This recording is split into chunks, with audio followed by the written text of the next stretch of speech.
Indulge in these mouth-watering beef and bean burritos, perfect for a satisfying weeknight dinner. Packed with juicy ground beef, hearty beans, and melty cheese, this dish will have everyone coming back for seconds.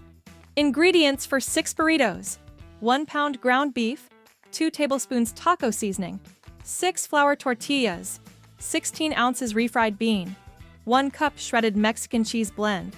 Add ground beef to a large skillet over high heat and sprinkle with taco seasoning.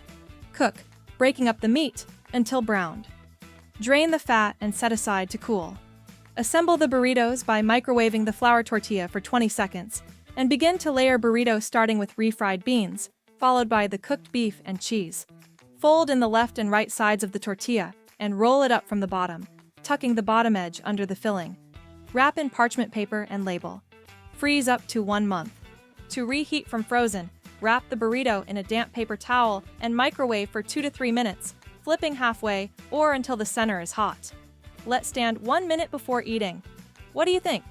Let me know in the comments if this recipe made your taste.